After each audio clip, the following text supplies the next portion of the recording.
ئەمە داستانی لەدایکبوونی بزاوێکە، داستانێک لە نەگوتراوەکانی شۆڕشێک، داستان و مێژووی کەسانێک کە جیهان وەک ئەوان کەمی بەخۆوە بینیوە، داستانی هێز و ئیرادە و قەڵایەک بۆ ئازادی نیشتیمان، داستانی قوربانیدان و کۆڵنەدانی پشت بە پشتی سەرکردەکانی بارزان و یاوەرانیان، شۆڕشگێڕانێکی بێهاوتا و ئازا کە بە خۆڕاگریان توانیان قەڵەمی مێژوو بۆ تۆماری شکستی یەک لە دوای یەکی دوژمنانی داگیرکەر بجوڵێنن.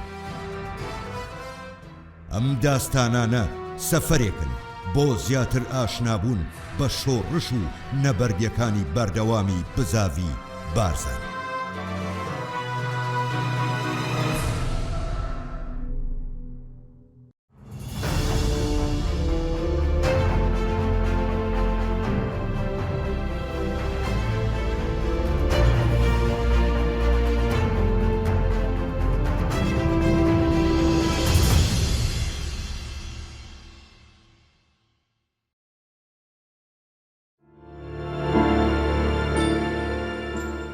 با خیانەت و هەڵگەڕانەوەی بەشێک لە هۆزەکان و بە پشتیوانی ئینگلیز شۆڕشی دووەمی بارزان کۆتایی پێهات.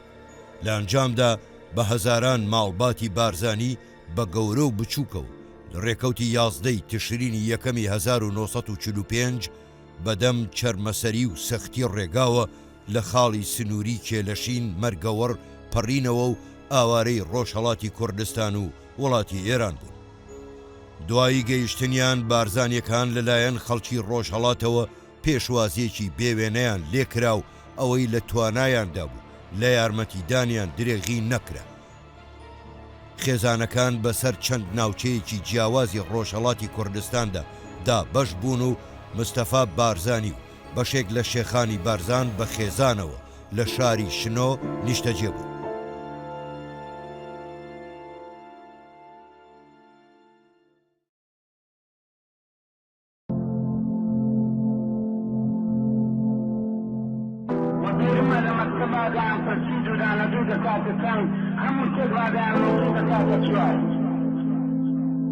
كتي أمن لحساب عن كم دهنا وداب مخار أيستنيا لبر أول دائما موجود وزعنا جود الربيات نابي بشار دائما موجود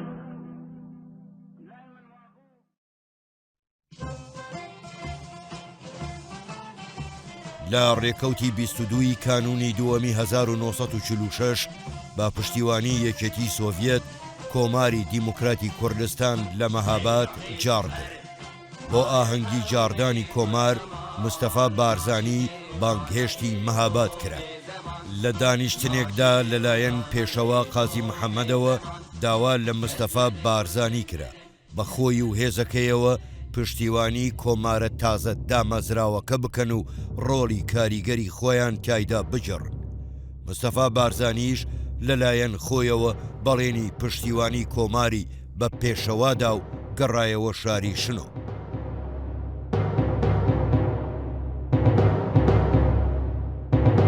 با مەبەستی بەشداریکردن لە ئاهەنگی نەورۆزی 1946 مستەفا بارزانی جارێکی تر بانگهێشتی شاری مەهاباد کرایەوە.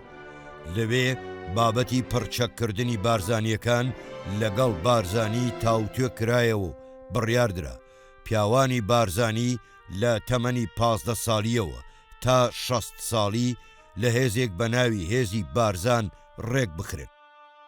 لە سەرەتای مانگی نیسان چەکی تازە لە جۆرەکانی بڕنە و شەستیر بەسەر 1500 چەکداری بارزانیدا دابەش کران و لە 3 بەتالیۆندا ڕێکخران و خرانە ژێر مەشقی سەربازیەوە.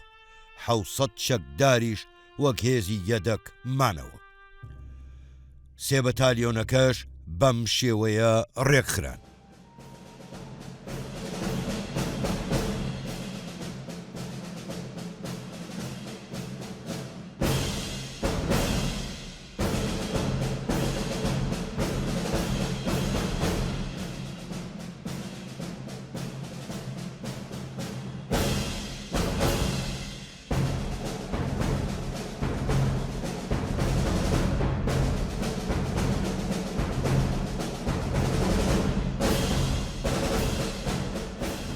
دوای تەوابوونی مەشقی سەربازی و پێدان و بەرزکردنەوەی پلەی سەربازی بارزانیەکان، مستەفا بارزانی خۆی بەشداری لە ئاهەنگی دەرچوونەکەیان کرد و گوتارێکی پێشکەش کرد.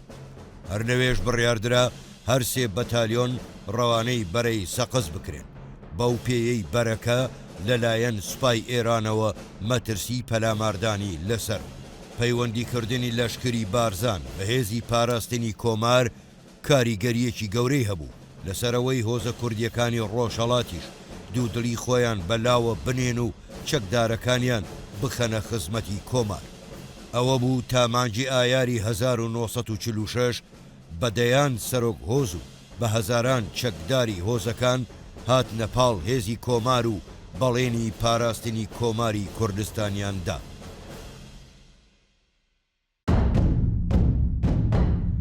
حکوومەتی ناوەندی ئێران کە تەواو دژی دامەزراندنی هەردوو کۆماری کوردستان و ئازەربایجان بوو لەلایەن یەکێتی سۆڤیەتەوە، هەر لە سەرەتای دامەزراندنیان هەوڵیدا بە بەکارهێنانی هێز ڕێگەل لە دامەزراندن و بەهێزبوونی هەردوو کۆمار بگرێت.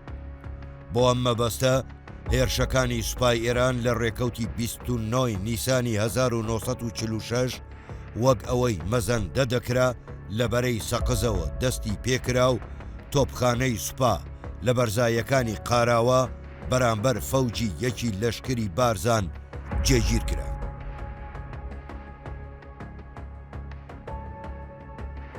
شەڕی قاراوە هێزێکی سوپای ئێران کە لە دوو فەوج پێکاتبوون لەسەر بازگەی سەقزەوە بەرە و بەرەی قاراوە جوڵەی کرد. فەوجی یەکی سوپای بارزان کە لە سێ سریە پێکاتبوو بە فەرماندەیی بەکر عەبدولکەریم ئەرکی پاراستنی ئەو بەرەیەیان پێسپێردرا. پێشەوەی سوپای ئێران بە تەواوەتی لە ناوچەکە جێگیر ببێ، لەلایەن فەوجی یەکی بارزانەوە هێرشی کرایە سەر و بە خراپی تێکشکێندرا. ئێرانیەکان هەوڵیاندا بە خێرایی خۆیان ڕێک بخەنەوە و بە پشتیوانی و سوودوەرگرتن لە تۆپخانە و بۆردومانی فڕۆکەکان جارێکی دی پەلاماری قاراوە بدەن. بەڵام ئەم هەوڵەشیان بێ ئەنجام مایەوە و لە جاری پێشووتر خراپتر شکان. بە جۆرێک ئەگەر ڕووباری قاراوە نەبا، تۆپخانەکەشیان کە دەکەوتە باکووری ڕۆژهەڵاتی سەقز لەلایەن لەشکری بارزانەوە دەستی بەسەردا دەگیرە. لە ئەنجامی ئەم سەرکەوتنەدا جگەل لە دەستکەوتی چەک و جبەخانەیەکی زۆر نزیکەی 80 سەرباز و پلەداری سوپای ئێران کوژران و زیاتر لە 120 سەربازیش بە دیلی کەوتنە دەست لەشکری بارزان. دواتر دیلە عەجەمەکان لە مەیدانی شەڕەوە گواسترانەوە شاری مەهاباد. خەڵکی بۆ سیرکردنی دیلەکان پۆل پۆل دەهاتنە سەر ڕێگاکان و بەسەر سوڕمانەوە لە دیمەنەکانیان دەڕوانی. ئەم سەرکەوتنەی بارزانیەکان وای کرد کوردانی ناوچەکە شانازی بە خۆیانەوە بکەن و لە نزیکەوە ئاشنای هێز و توانای بارزانیەکان ببن. دوایی کۆتایی هاتنی شەڕ، پێشەوا قازی محەممەد و ژەنڕاڵ مستەفا بارزانی پێکەوە سەردانی مەیدانی شەڕیان کرد و قارەمانەکانی ئەم شەڕەیان بە مێدالیای کۆمار خەڵات کرد. بله هم بردیم ترمپل هم بردیم سلوری کرد عجم هستن سقط 3-4 روز پیش چون شاه هجوم اینا هاد با دولا قراوه وقتی شاه هجوم اینا چون برای از کره که هندی استور کشت و اختیر کرد به حساب چندی اختیر کرده و ترمپل و اسباب و سلاح و تشت های و نای اختیر کرده همه تنورده محابات. بله شاه پیچه نبو نخیر معلوم بو و ابا همه برکت مالا مصطفیه هجوم پیچه نبی آخر شاه پیچه نبی هجوم بینی جی خوب بگیردم مالا مصطفی کرده جرانو برگه جرانو هاد بنا لشکر هاد نام لشکر جاویدا سرخولا و تیسته بای حق قولت راست خود در کبنه آخره دستم گرگم بباخره تانك ما دست خوی بلند کرد گفتی کاش با من نرم وقتی مرو وادی کو برگ جرانویه باشه و خیلی سر خدا نوی مرو همه گیر حالا مصطفاش دلی مرو بیت خودتو آت انداف سر مرو بیت خود بابا جرام باروکا دستمال که خوشنا داره چو بیت خدا گفتی گلی مرو نگریم از بوچه از ظالم بوچه دیر از فلان کرد بین پر شیخ محمد دکن دل کرد با من دا اما گوتی دبیت مروفتاج که خوب اطاعی وی کسب که یه حکم المروفت که دا مروفت نوع نکرد اما جلتیاج بو خاطر ملت خوب ندبه کرد دا خوشگار کن نکرد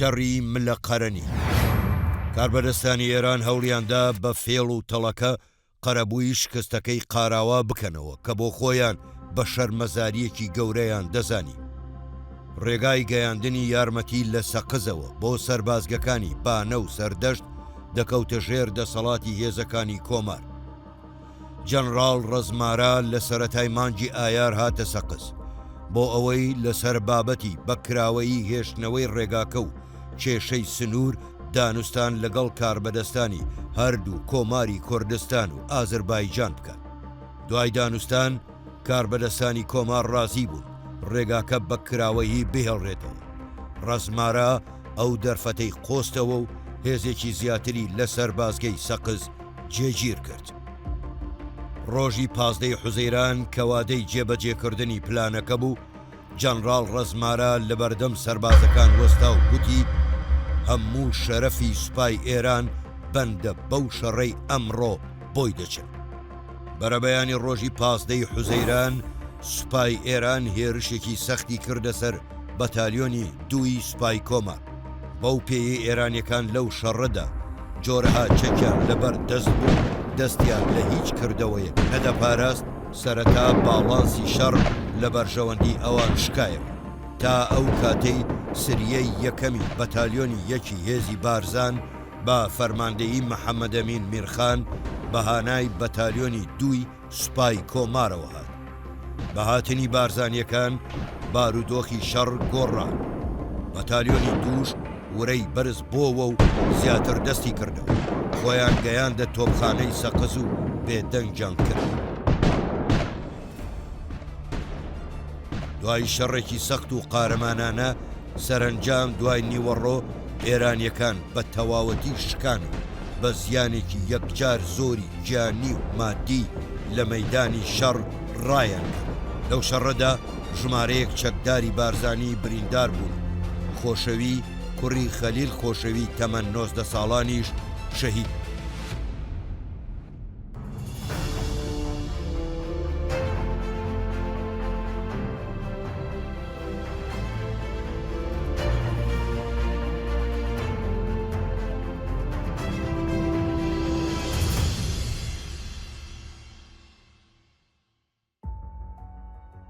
چون ایران شکستین چون ایران بوزستان لویری و با سبب و تحت حکمت که دام ازرینن ملا مصطفى تاتو توجه و بواری حکمت دام ازرا حکمت دام ازرا ملا مصطفى و شریکو ملت و شریکو هم بن امر ملا مصطفى شیخ احمد بازانی داو سنگ داوه و جلک دانه و پیراف داوه و حابا داوه برنو دانه و همه هنارنا برا عسكري هنا ساقزه عسكري عجمه ساقزه بو تشكيل ملا مصطفاش لهندا ساقزه بو سيف دو بوستا بو بوستا كي بوستا سعيده وروي بو بوستا كي شي خوشاويه خليل بو خوشاويه خليل هندي خوشاويه الرخي ولا بو هندي سعيد بو الرخي ولا بو الرخي لا صباغ الظالم ترك لي بو دول سريع جاخل كتا هندا ساقزه لا عسكر هسه ابو لاي وان تانجو تج لاي ما ايش اللي يبو لاي سعيد وان مروي سعيد قلت رئيس مصطفى قلت كاس ورا كاس ناشر وش قانون حكومتي أكاسك لجي خودي شاركة كل لا نقول راب إنجي شاركة لا ورا هذا شاركة أي ممكن لفيش أي هوالا بي ثواري شيء قلت لا رئيسي بوتنابي لجي خوناتهم پست خودجا خوبر ندن بشن اوکی 12 کس بریندار 12 کس بریندار و بس یاکم لیزانی خوشوی شهید کرد. دوایەم شکستە ئیتر ئێرانیەکانیش بۆیان ساغ بوو کە ئەو شوێنەی بارزانیەکان بەرگری لێ دەکەن هێرشی نەکەنە سەر و پەلاماری نەدەن لە بەرامبەردا بارزانیەکان گەمارۆی سەر سەقزیان فراوانتر کرد. لەو کاتەی بارزانیەکان لە سەنگەرەکانی بەرگری لە کۆمار گیانیان دەکردە قوربانی پەتای تاعونیش درێغی بە بارزانیەکان نەدەکرد. بەهۆی نەداری و نەبوونی چارەسەری پزیشکی خێزانە بارزانیەکان سەختترین ڕۆژەکانی ژیانی ئاوارەییان دەگوزەران. ئەم پەتایە بە شێوەیەک لە نێو بارزانیەکان تەشەنەی کردهبوو کە تا ساڵی 1947 زیاتر لە 2000 بارزانی بەرەو کامی مەرگ برد. بە شێوەیەک هیچ گوند و ئاواییەکی ڕۆژهەڵاتی کوردستان نەما گۆڕستانێکی بارزانیەکانی لێ نەبێت. چل شهیدە نابی چل شهیدە مەلا مستەفا بخۆ نوێر بەرەبێرێ عەسکەرێ مەلا نوێرە ئەمێ خزمەتە نوێرت کرد شوم یا خزمەتە لێت کردێ المحافت الليل سأوي مرن كون أبا كونيا أباش أوبا مخبرة ونش على الفيري بو المحافت الفيري مرن نويدوي هاشتي بيتن كو عسكري مالا مصطفى قلنا بارك الرحمة خدي لي بالجبل قلت نوبي نويد بنات السيدة هجا دويلة السيدة الصوفيوني بيرات زعما دويترا كوبا بريدي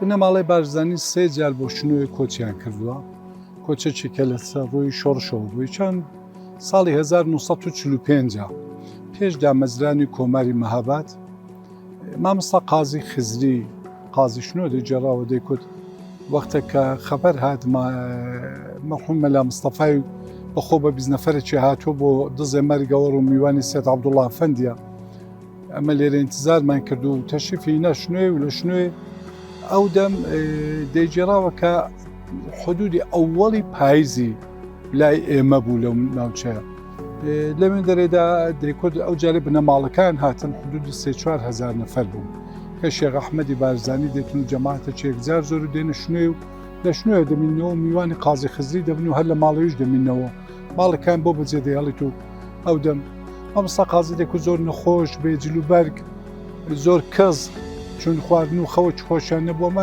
بەسەر جەماعەتە بڵاو دەکرێتەوە خودی کاک مەسعودیش دەڵێت تەواوی خەرج و مەخارج بەڕێ چوون زیندەجیکردنیمە هەر لەسەر جەماعەتی شنوێیە بوو وە زۆر بەدڵەکی ئاوەڵاوە استقبالیان کردن ئەو دەمی کە لێرە دەبن جەماعەتێکی زۆریان متۆفا دەبی لێرە جەماعەتێکیان کە دەم فەوت دەکەن لە قەبرستان خەلیفە مەلا خدر دایانێژن پاشی جێوکی دیکە بۆ بنەماڵی خودی بارزانیان قەبرستانێک لە شنوێیە بۆ کێستان نەماوە فقط ئەو جێت بوانەکەی جودا لە مەدرسەکەی حەسارەکە بۆی چەشراوە کە 8 قەبری ماڵە بارزانی خودی ماڵە بارزانی شێخەکانی تێدانە کە لەوان ئەو جووری کە مامۆستا قازی دەیکوت 5 ئافرەتن 3 پیاو بوونە و دەمی لێرە ناشتراون لەو قەبرستانی قەبرە میران و هەوڵ قەبرستانی وانە لێرە کە لەسەر خیابانی انقلابە و دەنێ و حەساری مەدرسەیەدا. سەرباری هەموو ئەمانەش بارزانیەکان قورسایی پاراستنی کۆماریان خست بووە سەرشان ئەمەش لە کاتێکدا سەرۆک هۆز و چەکدارەکانیان پەیتا پشتیان لە بەڵێنەکانیان دەکرد و لە کۆمار جا دەبوون. سەرباری هەڕەشەی ئێرانیەکان لە سەریان هەردوو کۆماری کوردستان و ئازربایجان لە نێو خۆشیان کۆک و تەبان نەبوون تەنانە دوای لێهاتبوو مەترسی ڕووبەڕووبوونەوەی سەربازی لە نێوانیان دەکرا. جەنڕاڵ مستەفا بارزانی لای خۆیەوە بە هەموو شێوەیەک هەوڵی دەدا خۆی لە دەستێوەردانی سیاسی کۆمار بە دوور بگرێت تا ئەو کاتەی سۆڤیەتەکان کەوتنە نێوانیان و بەڕێکەوتنامەیەکی حەوت خاڵی تا ئەندازەیەک ڕێگری لە تەشەنەکردنی کێشەکانی هەردوو لاکرا. مانگی ئابی 1946 پێشەوا قازی محەممەد سەردانی تارانی کرد و لەگەڵ قەوام و سەڵتەنەی سەرۆکوەزیران و ژەنڕاڵ ڕەزمارای سەرۆگەرکانی سوپا کۆبوو. لە تارانەوە پێشنیازی دروستکردنی هەرێمێک درا کە تەواوی ناوچە کوردیەکان بگرێتەوە و بەڵێنیش بە قازی محەممەد درا بکرێت بە فەرماندەی گشتی هەرێمەکە. پێشنیازەکەی حکوومەت لەلایەن قازی محەممەدەوە ڕەت کرایەوە، بەو پێیەی دەبووە جێگەی ناڕەزایەتی سۆڤیەتەکان. ئەم پشت بەستنە بە یەکێتی سۆڤێت بە گۆڕانی بەرژەوەندی سیاسەتی سۆڤێتەکان ئەنجامەکەی پێچەوانە بووەوە و دیسان گەلی کورد و کۆمارە ساواکەیان بوونە قوربانی سەرەکی بەرژەوەندی و گۆڕانکاریە سیاسیەکان. دوای ڕێکەوتن لە بەرامبەر پێدانی مافی دەرهێنانی نەوتی باکووری وڵات، سوپای سۆڤێتی لە ئێران کشایەوە، پشتیان لە هەردوو کۆمار کرد و حکوومەتی ئێرانیش لە پەلاماردانیان بۆ ساتێک درەنگی نەکرد. لە مانگی کانونی یەکەمی 1946 سوپای ئێران گەیشتە تەورێز. بارزانیەکان هەوڵیاندا بەهانای کۆماری ئازەربایجانەوە بچن و پارێزگاری لێ بکەن، بەڵام کاتێک بینیان سوپا لە تەورێز ڕوبەڕووی هیچ بەرگریەک نابێتەوە، شاریان بێشەڕ دا بەدەستەوە لە بڕیارەکەیان پاشگەز بوونەوە. بە فەرمانی ژەنڕاڵ مستەفا بارزانی هێزی بارزان لە میان دواوەوە بۆ بەرگریکردن لە کۆماری کوردستان بەرەو مەهاباد کەوتەڕ. بەشێکی زۆر لە سەرۆکخێڵەکان چوونەوە پاڵ حکوومەت و وەک نیشاندانی وەفاداری دوای کەوتنی کۆماری ئازەربایجان دەستیان کرد بە دەستگیرکردنی کاربەدەستانی کۆمارەکە و ڕادەستکردنیان بە حکوومەتی ناوەندی.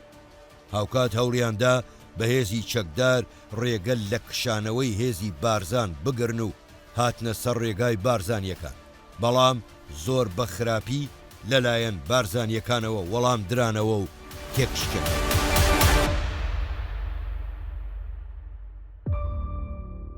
بارزانیەکان بە تەواوەتی خۆیان بۆ بەرگریکردن لە کۆمار سازدا، بەڵام بۆیان دەرکەوت هیچ کام لە کاربەدەستانی کۆمار نیازی بەرگریان نییە.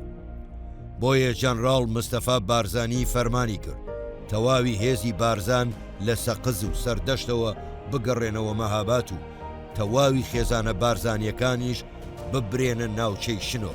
خۆیشی شەوی 12 کانونی یەکەمی 1946 چووە دیداری پێشەوا قازی محەممەد.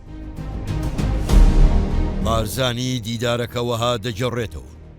چوون بۆ لای قازی محەممەد و لێم پرسی ئایا دەیەوێ چی بکات؟ لە وەڵامدا گوتی دەیەوێ خۆی فیدا بکات بۆ ئەوەی خوێنی مەهابادیەکان نەڕژێت، خۆی بدات بەدەست سوپای ئێرانەوە. داواشی لە بارزانی کرد هەرچی زووە مەهاباد جێبهێڵێت و بەگشت حکوومەتدا نەچێت.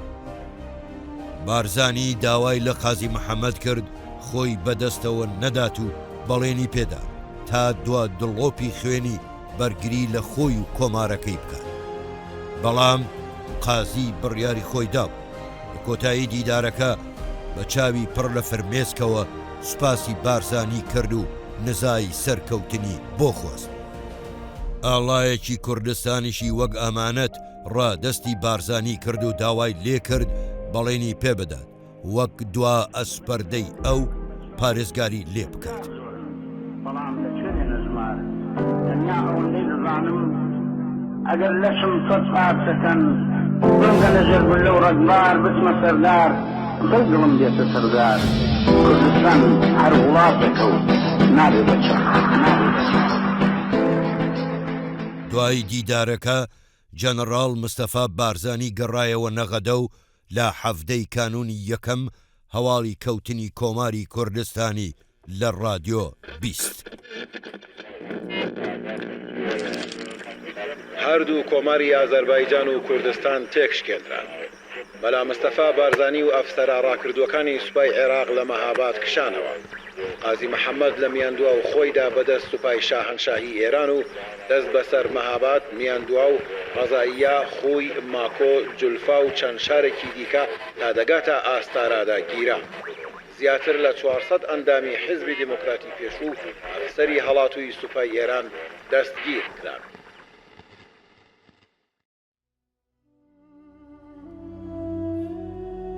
بە ڕووخانی مەهاباد ئاواتی ملیۆنان کورد لە سەرانسەری کوردستان ڕووخاو بەرگی خامۆشی بەبەردا کرا.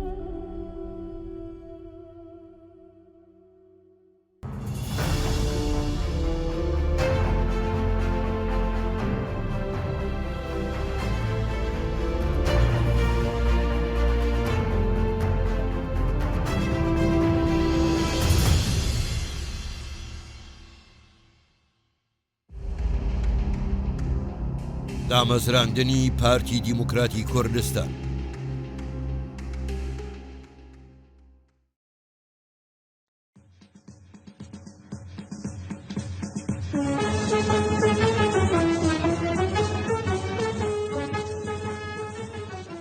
ئەگەرچی بارزانی بە هەموو شێوەیەک هەوڵی ئەوەی دەدا خۆی لە دەستێوەردان لە کاروباری سیاسی ڕۆژهەڵاتی کوردستان بپارێزێ، بەڵام هەموو کات چاوێکی لەسەر گۆڕانکاریە سیاسیەکانی باشووری کوردستان بوو، بۆ ساتێکیش لە کێشەی نەتەوەکەی لە باشوور غافڵ نەبوو. گۆڕانکاریە سیاسیەکانی ناوچەکە وایان لە جەنەڕاڵ مستەفا بارزانی و لێژنەی ئازادی کرد بیر لە دروستکردنی حیزبێکی هاوشێوەی حیزبی دیموکراتی کوردستانی ئێران بکەنەوە. دوای لێکدانەوەی قوڵی بابەتەکە و هەڵسانگاندنی بارودۆخ، جەنەڕاڵ مستەفا بارزانی لەگەڵ هاوڕێ ئەفسەرە نیشتیمان پەروەرەکانی لە لێژنەی ئازادی بڕیاری دامەزراندنی حیزبێکیان لە باشووری کوردستان دا، بە شێوەیەک بتوانێت ئەرکی ئەم قۆناغە تازەیە هەڵبگرێت و لەگەڵ ئامانج و ئاواتی خەڵکی کوردستان بگونجێ. ئەم بۆ چوونە لە مانگی شوباتی 1946 گەڵاڵە کرا. دواتر جەنەڕاڵ مستەفا بارزانی لەگەڵ هەریەک لە هەمزە عەبدوڵڵا، عیزەت عەبدولعەزیز، مستەفا خۆشناو، خەیرۆڵڵا عەبدولکەریم، محەممەد مەحموود قودسی و نووری محەممەد تەها کۆبووەوە و یەکەمین بەردی بناغەی دامەزراندنی پارتی دیموکراتی کوردستان دانرا. بەهۆی هەستیاری بارودۆخی کۆماری دیموکراتی کوردستان لە ترسیەوەی نەوەک کاریگەری خراپی بەسەر کۆمارەوە هەبێ و وڵاتانی دراوسێ بکەونە دژایەتی کردنیان، بڕیاردرا گۆڕەپانی چالاکیەکانی حیزبی نوێ تەنیا کوردستانی عێراق بێت و تەنانەت دروستکردن و ڕاگەیاندنەکەشی هەر لە عێراق بێ. ئەوە بوو لەلایەن جەنەڕاڵ مستەفا بارزانیەوە. هەمزە عەبدوڵڵا بە کۆمەڵێک ڕاستپاردەوە بۆ کۆبوونەوە لەگەڵ حیزبی ڕزگاری و شۆڕش ڕەوانەی باشووری کوردستان کرایەوە.